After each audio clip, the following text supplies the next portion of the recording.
kuhakikisha kila aliyetekwa amejulikana amekwenda wapi, anafanya nini, na wale missing persons, kuna wengine wanaitwa missing persons ambao wenyewe hawajulikani wako wapi, lazima tuhakikishe na wao wanapatikana. Sasa ndugu zangu, vaeni silaha kamili za Bwana ili muweze kushindana siku ya uovu, kwa maana kushindana kwetu sisi si juu ya damu na nyama, ni juu ya falme na mamlaka na wakuu wa giza na majeshi ya pepo wabaya katika ulimwengu wa roho. Tutashindana na tutashinda.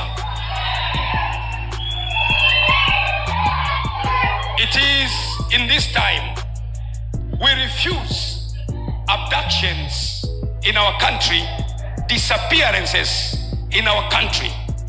We will never take abductions and disappearances in a country, Tanzania, as a normal matter.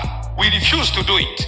And I, as a Tanzanian, will never swallow that people are abducted and everybody is silenced. Silence means granting access to evil. Silence means comfortable. Silence means go ahead.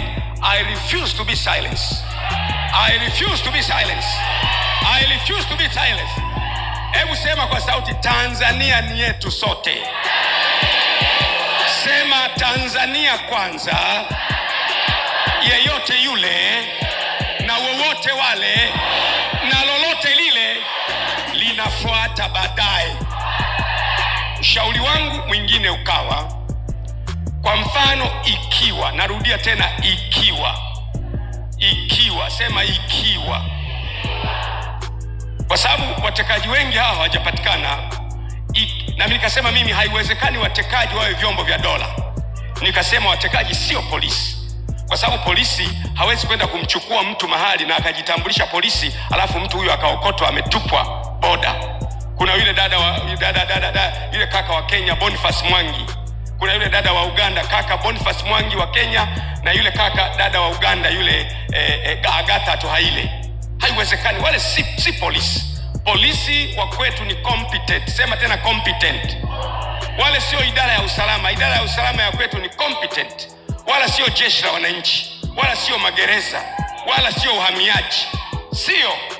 Bila shaka inaweza kuwa, hebu sema inaweza kuwa, kuna kakikundi fulani ambako kenyewe kanakuwa kanawachukua watu kwa masilahi ya mwanasiasa fulani. Ndio maana nikapendekeza kwamba wakuu wa vyombo vya dola, wa kwanza, wa pili, wa tatu, wa nne, wale ambao wanapatikana kwa influence ya taasisi ya rais, ndio rais awe anawachagua, lakini akitaka kuwatoa apeleke hoja kwenye kamati ya ulinzi na usalama na mambo ya nchi za nje ya bunge, ili wabunge tuone huyu mkuu wa chombo cha dola asije kuwa anatolewa kwenye nafasi yake kwa sababu ametetea masilahi fulani ya taifa, ili kwamba taifa liwe salama, ili vyombo vya dola wawe na uwezo wa kutulindia maono zetu siku zijazo. Na nasisitiza, huo ndio ushauri wangu wa kukomesha watekaji. Kwa sababu chombo cha dola, kwa mfano, natoa mfano, kwa mfano chombo cha dola kimeona kumbe anayeteka watu ni kakikundi kale. Alafu chombo cha dola kikaenda, kumbe kakikundi kale ni kakiongozi fulani wa kisiasa. Katashindwa, kwa sababu mtu anaweza hata awe polisi au idara ya usalama au magereza au jeshi la wananchi au hamiaji, ni binadamu aliye na roho, ana moyo. Akiambiwa utafukuzwa kazi, ana familia, ana watoto, ana maisha, ana mama yake, ana baba yake, utaogopa. Akifukuzwa wa kwanza, wa pili, wa tatu, wa nne, wa tano, atakayekuja atakubali. Nikashauri kwamba ni muhimu sana, ndio ni ushauri. Na mimi nashangaa kwa nini watu wanapiga kelele na ushauri. Kwa sababu ushauri unaweza kuukataa au unaweza kuukubali. Nitegemea mtu aseme tu kwamba tumekataa ushauri wa Gwajima. Ni ushauri.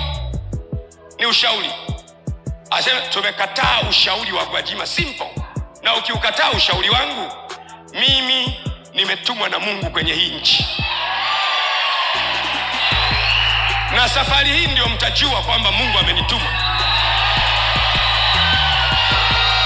Narudia tena. Mungu hatumi watu wazuri sana.